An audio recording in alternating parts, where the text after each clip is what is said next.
ante todo muchas gracias al clúster por volver a invitarme a participar.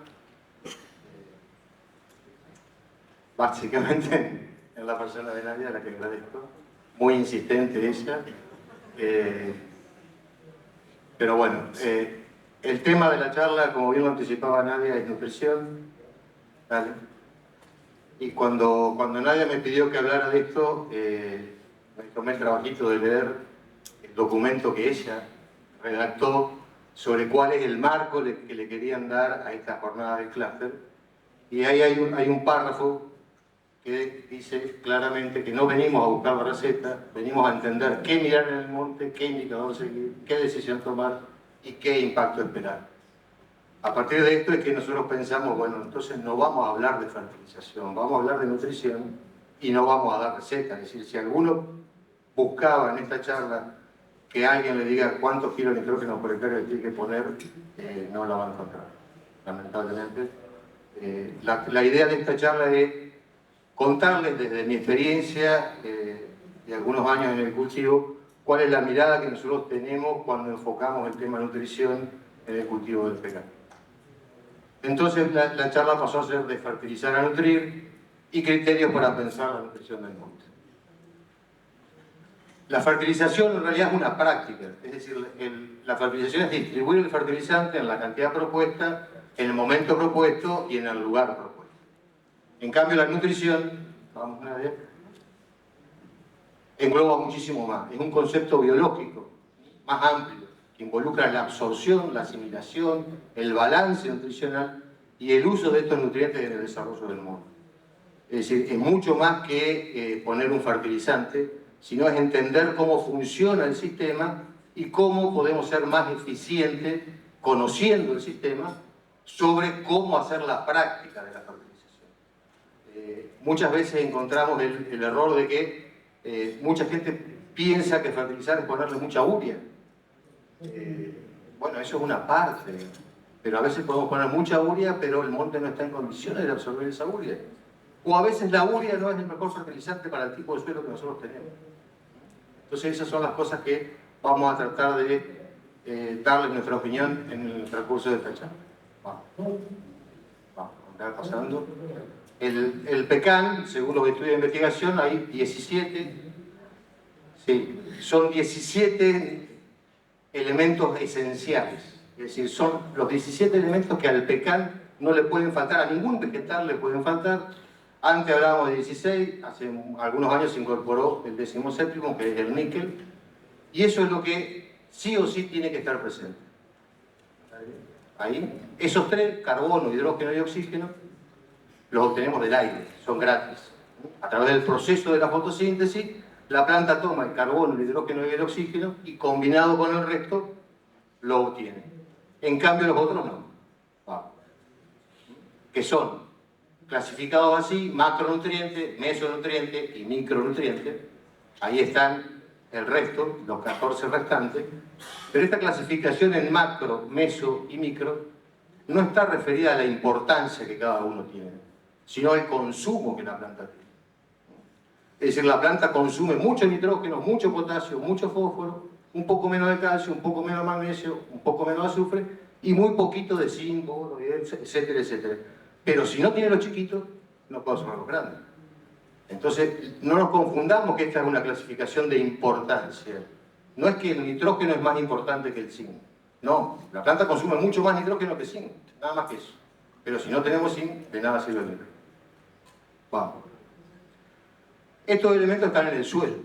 Esta es una de las charlas del doctor Eduardo Ardeva el año pasado o el anteaño, donde ahí nos muestra los nutrientes de los cationes que están en el suelo en distintas formas, algunos como cationes, otros combinados, nitrato, amonio, sulfato, etcétera, etcétera. Pero están en ese medio, donde hay un suelo que interactúa y agua. Entonces ahí empieza a aparecer una de las características: ¿qué suelo tenemos? Porque el tipo de suelo que nosotros tengamos va a cambiar la dinámica de estos nutrientes en el suelo. Entonces es muy importante saber si nosotros tenemos un suelo franco, un suelo arenoso, un suelo franco arcilloso, un franco arenoso. El comportamiento va a ser absolutamente distinto. el pH del suelo. El pH del suelo está directamente relacionado a la disponibilidad de los nutrientes en el suelo, ¿no? Entonces ahí vemos que en pH ácido algunos están disponibles y otros no. Y lo mismo sucede en pH alcalino. Entonces cuando uno habla de cuál es el óptimo, siempre se habla de entre 6 y 6,5 porque la mayoría de los elementos están disponibles en esos pH. Pero si nosotros tenemos un pH de 9, supongamos, y sabemos que ahí el caso del boro, el caso del manganeso, el caso del hierro, el cobre y el zinc, vamos a tener problemas de deficiencia porque la planta no lo va a poder absorber, ¿no? Porque el pH del suelo los retiene. Vamos. Lo otro importante de conocer nuestro suelo es lo que nosotros le llamamos la SIC, que es la capacidad de intercambio catiónico, que podríamos decir que es la riqueza mineral del suelo. Y dentro de esa SIC lo importante es la proporción en la que están los elementos, calcio, magnesio y potasio, y sodio inclusive, y lo que se llama saturación de base. Cuando estos están en estos porcentajes, hay un equilibrio dentro del sistema y si no compiten entre ellos por la absorción. Porque hay, vamos, y las relaciones que están entre los gradientes también son importantes. Calcio, magnesio y potasio son antagonistas entre sí. Es decir, si hay un exceso de uno, no se absorbe el otro. Entonces, esto es lo que nosotros tenemos que conocer de nuestro suelo para poder saber cómo fertilizamos o con qué fertilizamos, de acuerdo a esto. Vamos. Esto es una gráfica muy vieja que muestra las interacciones, antagonismo y estimulación. Las líneas cerradas son antagonismo, es decir, el calcio es antagónico con el boro, el hierro es antagónico con el cobre, y así sucesivamente. Y eso lo tenemos que conocer, porque fíjense, el potasio tiene antagonismos con el magnesio, con el fósforo. Entonces, si tenemos mucho magnesio en el suelo, algo bastante común en muchas zonas, tenemos problemas con el potasio, con la absorción del potasio. Entonces, a veces, el otro día charlábamos con el doctor Tarango precisamente el tema del potasio, por qué no logramos, y bueno, esta es una de las problemáticas del potasio. El fuerte antagonismo que tiene con calcio y con magnesio, básicamente. Bien, este es el funcionamiento hídrico. Hoy hablamos mucho de riego y todo lo demás, pero este es el funcionamiento hídrico del hogar. Es decir, todos los procesos en la planta se dan en función del agua. Si no tenemos agua, ningún proceso funciona. ¿Y cómo trabaja, cómo absorbe el agua la planta? En la hojita hay unas valvulitas que se llaman los ristomas, que le sirven a la planta para disipar los gases, disipar el calor, y esa disipación provoca una tensión que se llama, es decir, un cambio de presión, y va generando una succión desde la hoja hacia abajo que hace que el agua suba. Así funciona. La naturaleza es maravillosa. No necesita una bomba solar, off-grid, ni nada por el estilo. Ella solita funciona, lo que nosotros tenemos que garantizar es que tenga hoja. Porque si no hay hoja, no hay absorción. Vamos. ¿Y esto por qué es importante? Porque los nutrientes en el suelo se van a mover en función de esa succión de agua. La mayoría de los nutrientes ingresan a la planta a través de la corriente de agua que ingresa. Salvo casos más específicos y más raros como el fósforo, y también ahora se habla del potasio que tiene el mismo problema, que son prácticamente inmóviles en el suelo, y entonces necesitan que la raíz los intercepte, que la raíz lo encuentre. Pero para que esa raíz lo encuentre, al fósforo o al potasio, necesita crecer. Y para crecer necesita agua. Entonces es toda una conjunción y es todo un sistema. Vamos. ¿Y cuál es la clave de esto entonces? Las raíces. Las raíces de nuestros árboles son la clave del sistema. Si nosotros no tenemos raíces, nada de lo que hagamos sirve. Porque todo va a funcionar en función del sistema radical que tenemos. Entonces nosotros tenemos una práctica muy común que hacemos nosotros y muchos productores nos odian por esto, arreglamos una visita para tal día y decimos, bueno, pero hacemos una calicata de 2 metros de largo por 2 metros de hondo, y claro, los tipos no quieren saber nada. Pero nosotros tenemos que conocer el sistema radical, porque es la clave de esto. Tenemos que saber qué profundidad tiene, qué es esto, vamos pasando, qué densidad, cómo está compuesto, si son raicillas, si son gruesas. Ahí está mi amiga Mariana revisando nuestras raíces. Vamos. ¿Cuál es la profundidad? 90 centímetros, estamos descubriendo raíces ahí. la densidad de raíces que tenemos, cuántas son, y cuándo anda pasando, porque son varias fotitas una al lado de la otra, fíjense, densidad radicular, y el pecan, hay algo que por ahí no todos los productores saben, el pecan tiene un tema anatómico, que es que carece de pelo absorbente. Es de las pocas plantas que carece de pelo absorbente, con lo cual la absorción se limita a raíces finas o raicillas, como nosotros llamamos. Eso lo limita mucho en la absorción, limita la eficiencia de absorción de elementos y de agua.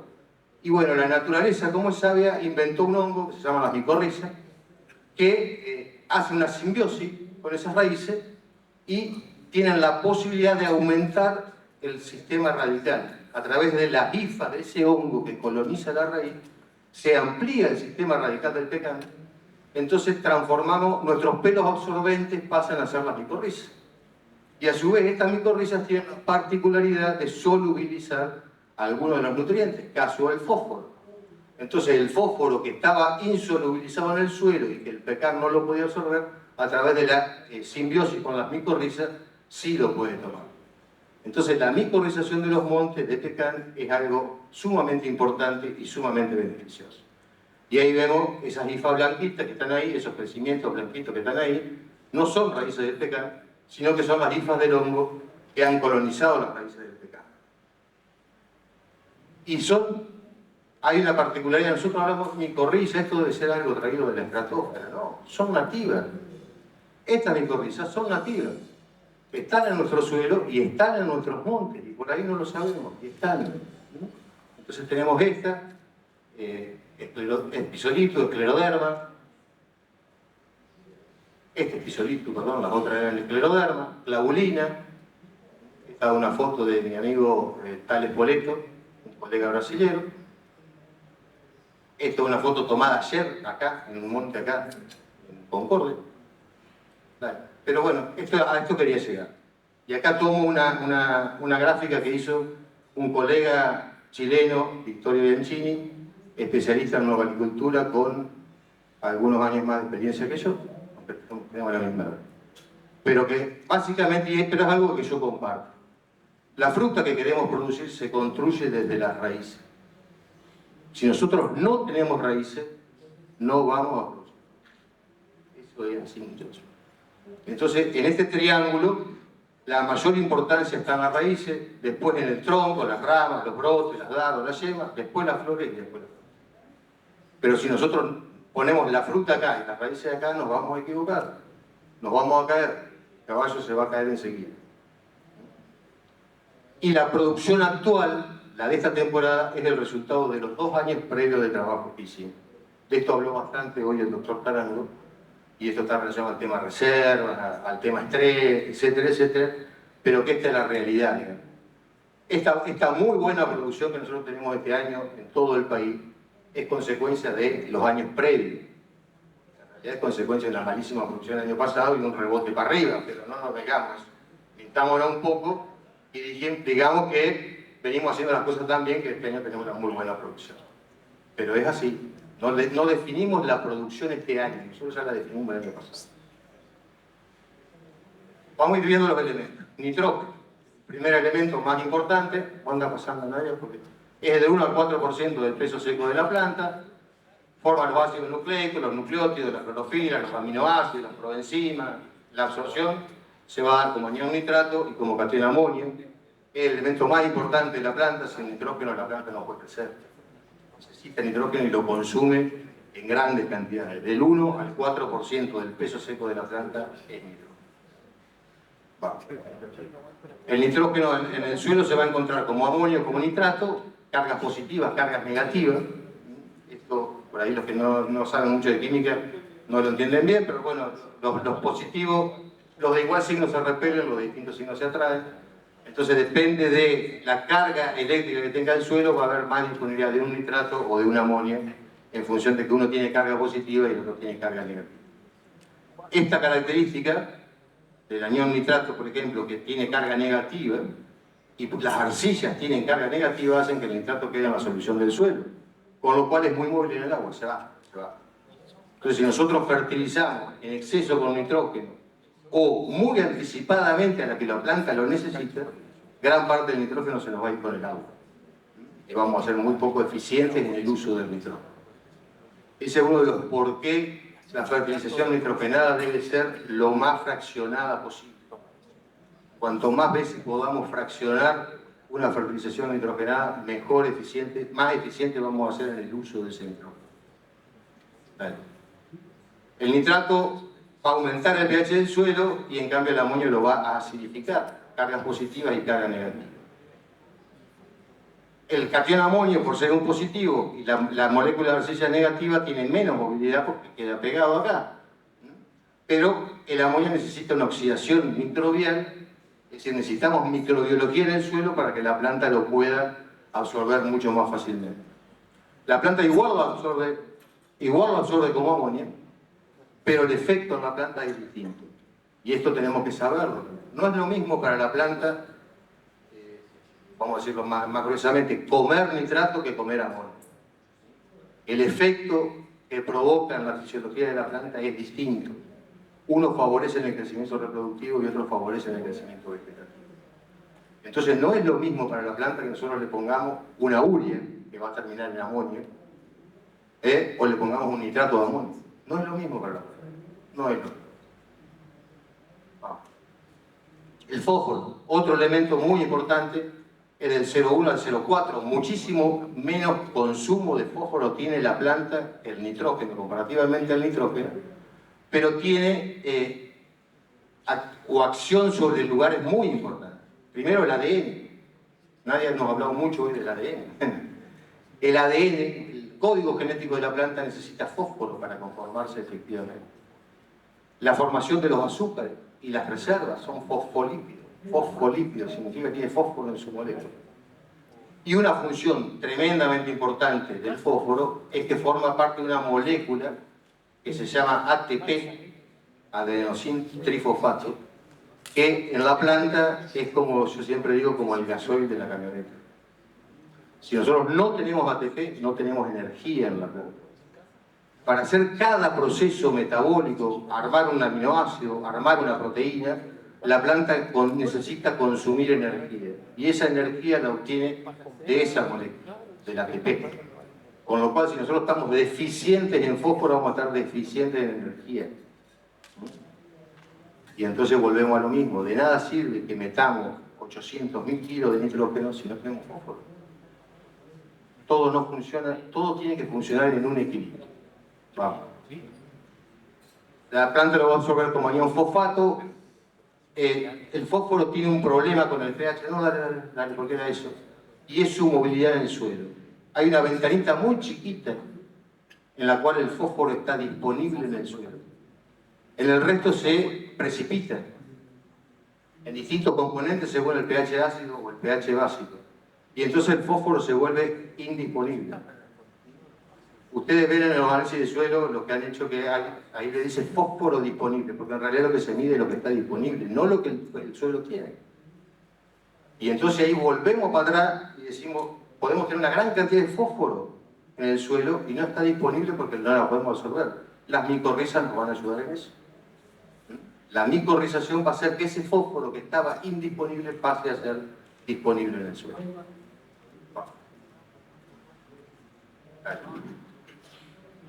Los tricálcicos en pH alcalino y los fosfatos de hierro y aluminio en los pH ácidos. El potasio.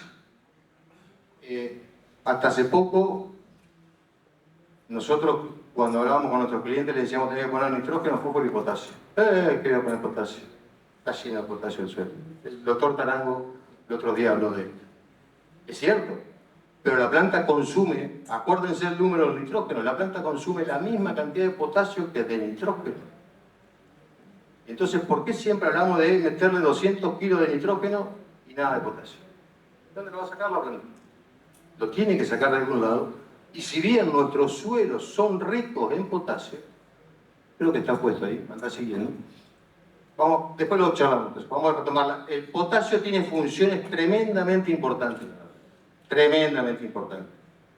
Regula la presión osmótica. La presión osmótica es la capacidad de absorber el agua del pecado. regula más de 60 sistemas enzimáticos en la planta, colabora en la fotosíntesis, si bien no interviene directamente en la formación de la clorofila, sí colabora en la fotosíntesis. Promueve la translocación. Esto es tremendamente importante. Recuerden que hoy el doctor Tarango nos decía, tenemos problemas de llenado en la almendra y es por falta de potasio, porque el potasio interviene en la translocación. Entonces siempre decimos, no, el potasio es para calidad de fruta, y por ahí no sabemos cuál es el motivo. Es porque trasloca, el potasio trasloca. Entonces nosotros necesitamos potasio para poder acumular esos carbohidratos en la almendra, si no, no los vamos a acumular. Regula la apertura de los estomas y el uso de agua. ¿Se acuerdan cuando les mostraba el funcionamiento hídrico y los estomistas que están en la hoja? Esa cierre y apertura, la planta lo regula a través del potasio. Si le falta potasio, la planta pierde la capacidad de regular, con lo cual no puede controlar su propia temperatura. Y aparecen los problemas de quemado de hoja por estrés hídrico, y decimos la planta se está deshidratando, y a veces no es un tema de que le falte agua, es un tema de que no tiene la cantidad de potasio suficiente para regular esa apertura y cierre de los estomas. Y promueve la absorción de nitrógeno y la síntesis de proteínas. En ese cuadrito que veíamos, el esquema de Merle, de antagonismo y todo lo demás, el potasio trabaja junto con el nitrógeno en la absorción. Y la planta lo va a absorber como catión potasio desde el suelo. Sí. Y acá está lo que quería decir hoy. El contenido de potasio por origen de nuestro suelo es extremadamente alto. Fíjense estos valores. La cantidad de kilos por hectárea de potasio. Pero el que está disponible en el suelo son de 5 a 20 kilos. Partimos de 10.000 a 100.000 y llegamos a 120. La mayoría está inmovilizado en el suelo. Y la disponibilidad de ese potasio depende de una regulación del propio suelo y no de la necesidad que nosotros tenemos de tener potasio. Entonces, nosotros vamos a tener este potasio disponible y va a haber determinados momentos en el metabolismo de la planta que le tenemos que cargar el potasio externo, porque si no, no lo va a enterrar, aunque tengamos 100.000 kilos de potasio por hectárea. Vamos. Calcio. El calcio interviene en la rigidez y en la elasticidad de la pared celular y controla la permeabilidad de la membrana. Dicen, pero qué complicado que habla este tipo. Pero a ver, muchos habrán visto, pasó bastante acá en Entre Ríos que este año, pasa en el NOA también, un fenómeno que se llama spittling, que es el rascado del fruto. Cuando la planta viene de un periodo de sequía, de desarrollo bajo un estrés hídrico, los tejidos se hacen más rígidos y cuando viene un golpe de lluvia importante y el fruto se hincha porque es agua, la membrana no cede y entonces el fruto se parte, se rasga. Eso se llama spittling. Bueno, esa rigidez y elasticidad, es decir, la capacidad de no partirse, depende del contenido de calcio que tenga, de los pectatos de calcio. Esto que está acá. Cuando nosotros no tenemos el calcio suficiente, nos pasa el espíritu. La nuez se rasga, el fruto se parte, porque no puede hacer ese proceso de hinchazón repentino. Y a su vez controla la permeabilidad celular a través de los oxalatos de calcio. La permeabilidad celular es lo que permite que estas células crezcan y se reproduzcan y acá adentro se producen todos los fenómenos que alguna vez los estudiaron. La mitocondria, todas esas cositas raras que había dentro de la célula que nos hacían dibujar en la primaria, me acuerdo, y sabíamos que era. Pero bueno, el calcio interviene muy fuertemente en el desarrollo radicular y en la multiplicación y elongación celular. Es decir, entonces hoy hablábamos de que tenemos que lograr brotes largos. Bueno, tenemos que tener en cuenta estas cosas. Y es un elicitor ante el estrés biótico o biótico. ¿Qué significa el término elicitor? Es un promotor o es un mensaje, es un mensajero. Le manda a la planta la señal de que está ante un estrés biótico y la prepara para resistirse. Básicamente eso. El calcio cumple esa función en la planta. Y retarda la senescencia y la abscisión de la hoja, y este punto de acá abajo lo pego directamente a todo lo que nos dijo hoy el doctor Tarango sobre el tema de acumular reserva y mantener un follaje adecuado para que esa acumulación de reserva se produzca. El magnesio. El crecimiento del tubo polínico. Interviene directamente en el proceso de la fecundación, es el polen va a caer sobre el estigma y va a germinar, y forma un tubo que tiene que llegar hasta el óvulo. Ese crecimiento del tubo polénico, entre otras cosas, está regulado por el calcio. El magnesio, básicamente el magnesio, es el átomo central de la molécula de clorofila. Si nosotros no tenemos magnesio, no tenemos clorofila. Si no tenemos clorofila, no tenemos fábrica. Todo en la planta sucede a través de la clorofila. Además de ser un activador de las enzimas, los procesos clave, genera energía e interviene en el metabolismo del dióxido de carbono. El azufre, algo de lo que poco se habla. Pero el azufre forma parte de aminoácidos que únicamente las plantas los tienen. Cisteína, cistina y metionina.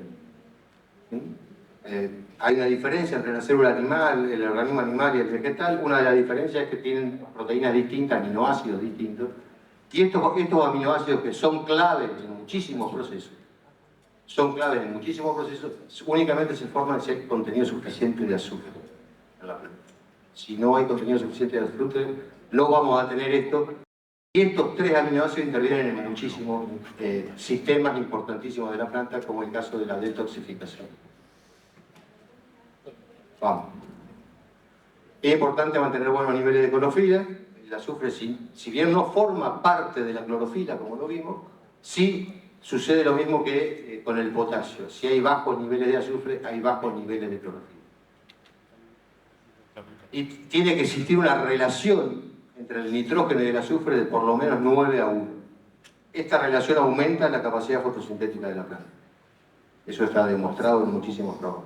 Vamos. El zinc, todo el mundo habla del zinc y todos sabemos, en el PECAN estamos recontra mil acostumbrados a hablar de zinc. El zinc es un precursor de las auxinas, los cuales promueven la elongación de la célula. La deficiencia de zinc es lo que nos provoca esto: hojita chiquitita, brotes cortitos, hoja de sauce, le decimos nosotros, problemas de clorosis, pero básicamente el zinc interviene en el tamaño de la célula. Entonces, la deficiencia de zinc lo que provoca es células más chiquitas y por lo tanto brotes más cortitos, hojitas más cortitas. ¿Se acuerda? Hoy Enrique hablaba de la cantidad de centímetros cuadrados por gramo de fruta que tenemos que tener. Eso implica el tamaño de hoja. 8 a 10 hojas hablamos por cada fruta, pero 8 a 10 hojas del pecán que conocemos, que tiene una hoja de 30 centímetros de largo, violas de 10, 15 centímetros de largo. Si esto lo reducimos a 5, en vez de 8 vamos a estar 20. Entonces es esencial, y el pecán tiene un problema con la absorción del zinc. Por esto que hablamos, entre otras cosas, de la falta de pelos absorbentes, con lo cual pasa a ser el nutriente clave, porque además lo consume en grandísimas cantidades. Pasa a ser un nutriente clave. Va a provocar una disminución del área foliar, un menor crecimiento del tronco, la disminución del grosor de la hoja, va a aumentar la densidad y el tamaño de los estomas. El molibdeno, otro micronutriente del que poco hablamos. El molibdeno interviene directamente dentro de la planta en lo que se llama el ciclo del nitrógeno. Es decir, es el que permite que la planta, partiendo de un nitrato o de un amonio, termine produciendo un aminoácido y por consecuencia una proteína. Si nosotros no tenemos el molibdeno suficiente, este ciclo se corta. Entonces la planta no puede producir aminoácidos o no puede producir proteína. Es un nutriente poco estudiado, poco conocido y del que poco se habla, pero es clave en la acumulación de reserva. Es clave en la acumulación de reserva. El boro y el molibdeno cumplen un factor o un rol clave en la translocación de los nutrientes, es decir, el movimiento de los nutrientes dentro de la planta, y por lo tanto es clave en la acumulación de reservas en la planta. Una técnica que nosotros venimos haciendo ya desde hace varios años son aplicaciones de boro molibdeno sobre el final de la temporada para favorecer esta translocación a reserva. Volví un poquito para atrás. Otro tema que tiene el níquel, que es algo que veremos cómo solucionamos, no se hace en los análisis foliares.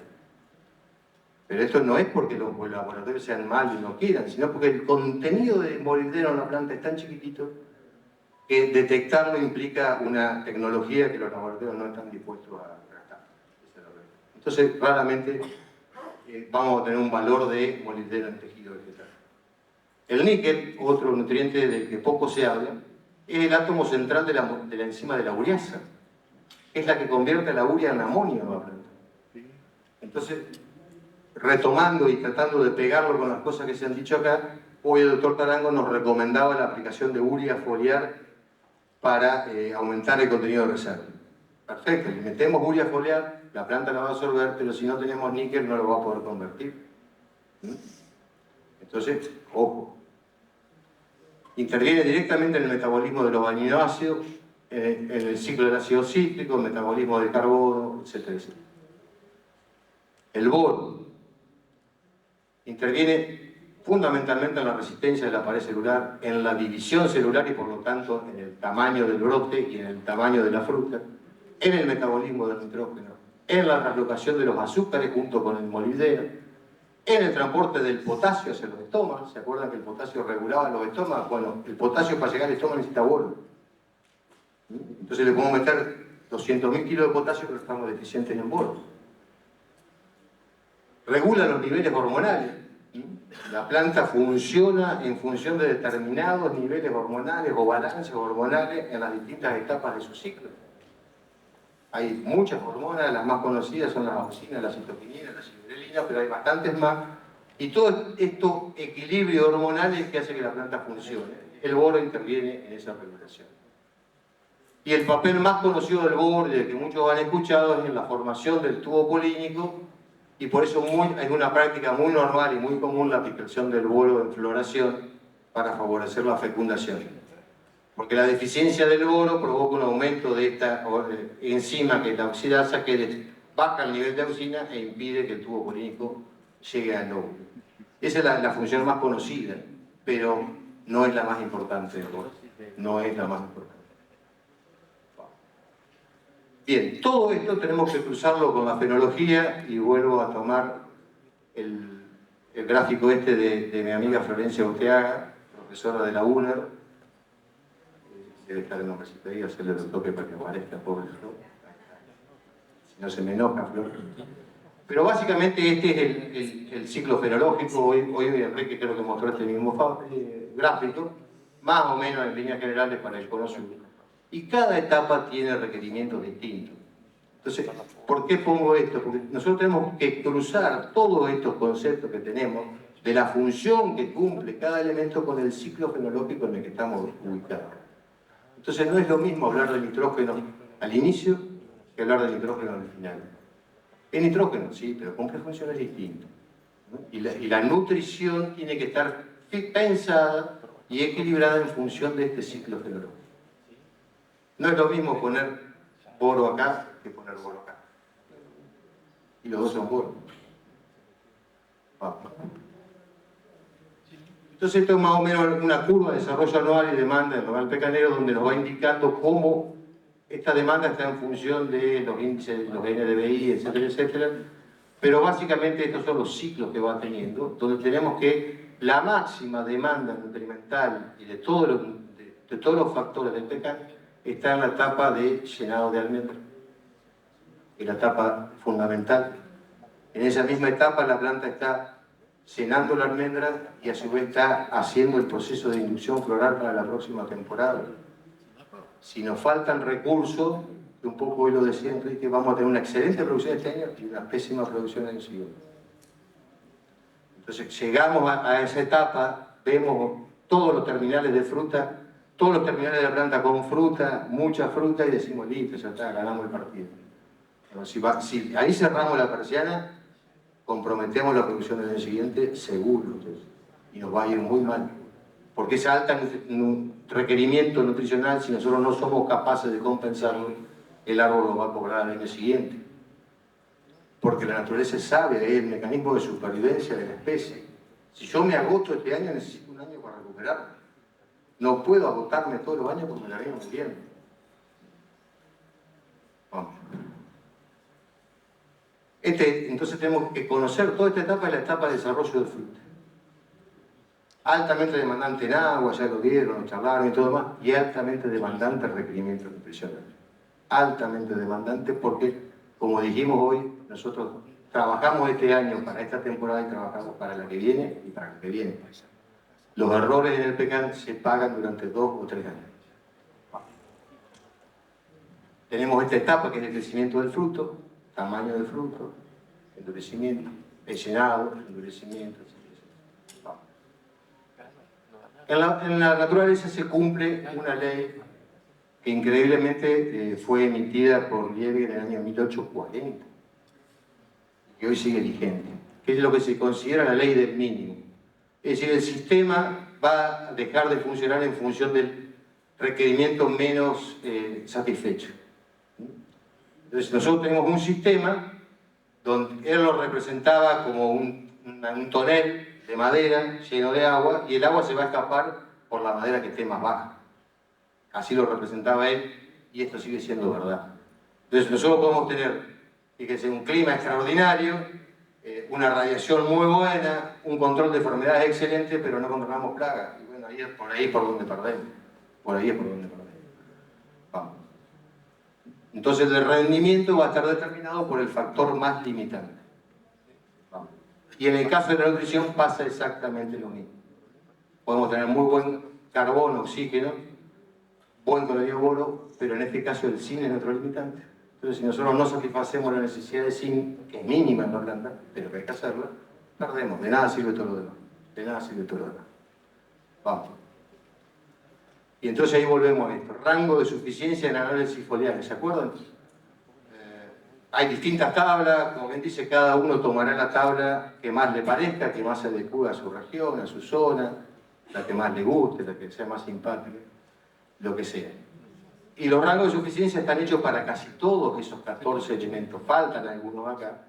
Y entonces cuando nosotros hacemos análisis foliar, normalmente, y por una cuestión de costo, yo entiendo, el productor termina haciendo nitrógeno, fósforo, potasio y zinc.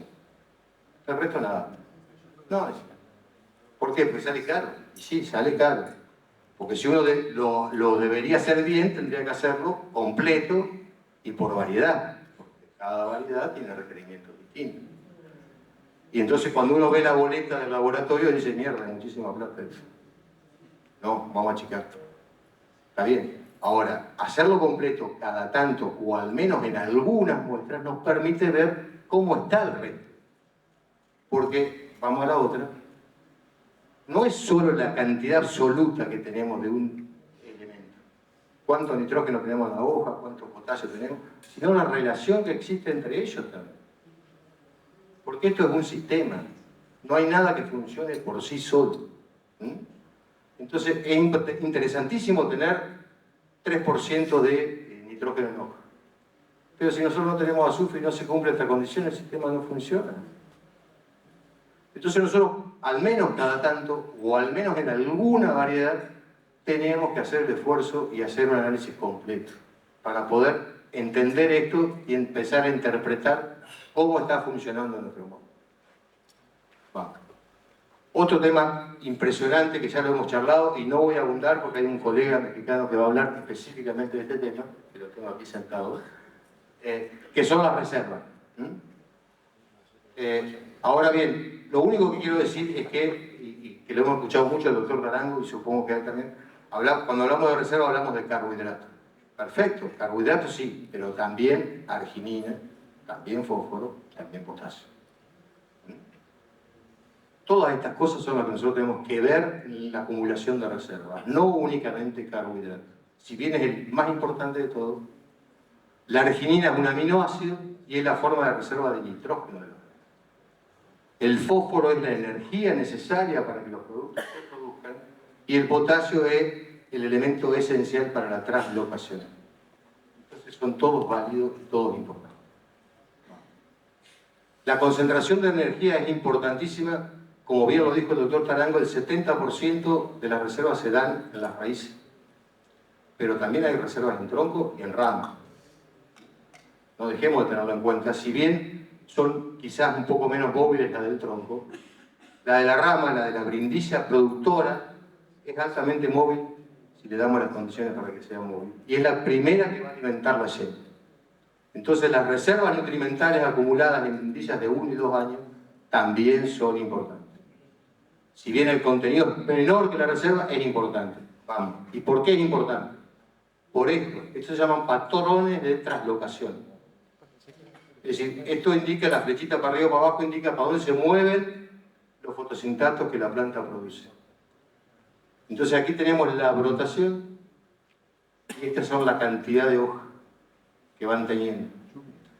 Fíjense que la planta recién empieza a traslocar hacia abajo para sostener el sistema radicular a partir de diciembre. Toda esta parte inicial la hace hacia arriba para favorecer el desarrollo del brote.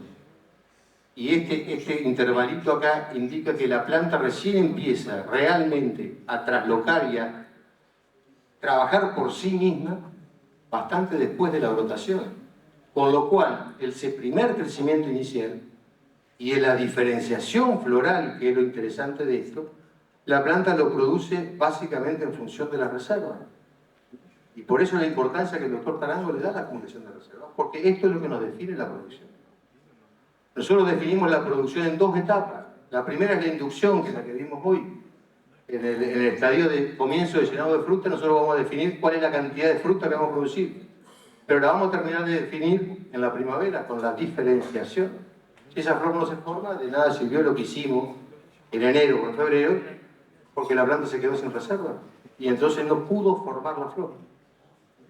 Vamos. Entonces, comprendamos esto. Es una interacción, esto es una interacción entre el genotipo, es decir, qué variedad tenemos y qué portainjertos tenemos, tema del que muy poco hablamos, muy poco hablamos. Y yo sé que algunos de los amigos viveristas que tengo están trabajando este tema con seriedad, pero el portainjerto es clave, tan clave como la variedad. El clima, referido a horas de frío, de lo que habló hoy el doctor Tarango, las unidades de calor, la heliofanía, que es la luz, la iluminación real que tenemos, y la humedad relativa que tenemos en los distintos procesos para que se produzcan todos los fenómenos como tienen que ser. Y esto se interacciona con el manejo, poda, nutrición, riego. Entonces, el resultado final de nuestro monte va a ser el resultado de la interacción de todos estos factores. Vamos. ¿Cómo evaluamos estos factores? Nosotros venimos desarrollando lo que nosotros llamamos fenometría, que es medir. Hoy habló Lucila al principio, habló el doctor Tarango, habló Enrique, todos hablamos, tenemos que medir. Entonces nosotros, ¿qué es lo que hacemos? Medimos. Medimos el crecimiento del brote. Algunas de estas curvas las mostró Enrique hoy, de acuerdo a cada variedad. Vamos. ¿Cuándo anda pasando? Entonces tenemos crecimientos distintos. Esto es a lo largo del brote y esta es la tasa de crecimiento. Es decir, cuánto crece por día, porque los dos factores son importantes. La tasa de crecimiento, este mismo día me lo robaste. Pero bueno, dale. Y vemos cómo va cambiando el funcionamiento de la planta en función de la etapa fenológica. En algún momento la tasa de crecimiento es mayor del brote, en algún momento es de la raíz y en algún momento es del fruto. Todas esas cosas tenemos que conocerlas en nuestro monte, y con nuestras variedades y con nuestro manejo. No sirve copiar lo que hace el otro. No sirve. Cada monte es particular. Entonces nosotros no podemos tener una receta que apliquemos en todos los montes la misma receta. Yo no puedo ir a lo de Paola, que la estoy mirando desde acá, y decirle ponerle 100 de nitrógeno, 50 de fósforo, 100 de potasio, y después darme la vuelta e irme a un monte acá en Yuquerí y decirle ponerle lo mismo. No, son montes distintos, son montes distintos. También medimos largo de fruto y ancho de fruto, porque eso nos dice o nos marca cómo viene funcionando, y acá empezamos a analizar el tema de riego, nutrición, clima, etcétera, etcétera. Pero si nosotros no sabemos qué está pasando, no podemos analizar nada. Tenemos que saber cómo crece, cuál es la tasa, cómo se corta una curva, cómo se adelanta, cómo se ameseta. Lo mismo con la caída de fruta. Es decir, nosotros tenemos que hacer el seguimiento de caída de fruta, ese cuadrito que hoy le mostraba a Enrique de Lenny Wells, porque cada caída de fruta responde a cosas distintas. En muchos casos nutricionales. En muchos casos nutricionales. Y esto, quería que terminara con esto de entender que esto es un sistema. Entonces, de nada sirve una práctica en particular. Hay un eje importante, o un engranaje importante, que es la fisiología del vegetal, En función de esa fisiología nosotros vamos a determinar una nutrición, teniendo en cuenta la microbiología del suelo, las raíces que tenemos y el ambiente en el que estamos. De acuerdo a eso vamos a armar un plan de fertilización. Y ese plan de fertilización va a estar cruzado por todo esto, la capacidad operativa, la etapa fenológica, la capacidad de trabajo que tenga cada uno. Con lo cual, un plan nutricional no es una foto fija. Necesita primero la etapa de planificación, que es toda esta, después la observación y el seguimiento, y de acuerdo a esa observación y seguimiento, el ajuste que sea necesario hacer para que esto sea lo más eficiente posible. Convengamos, en la mayoría de los estudios de costo que nosotros hacemos, la nutrición se lleva el 30% por lo menos de la inversión.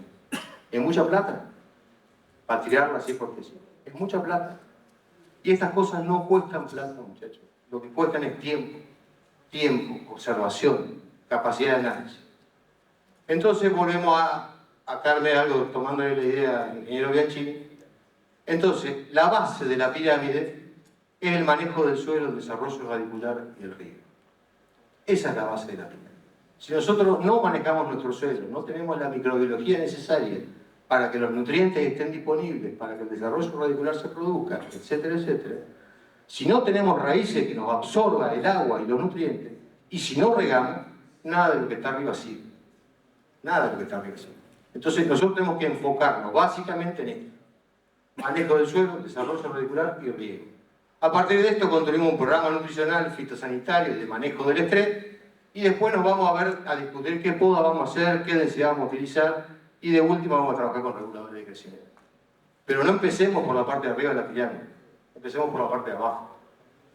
Y ese desarrollo radicular, ese manejo del suelo, es desde el primer año.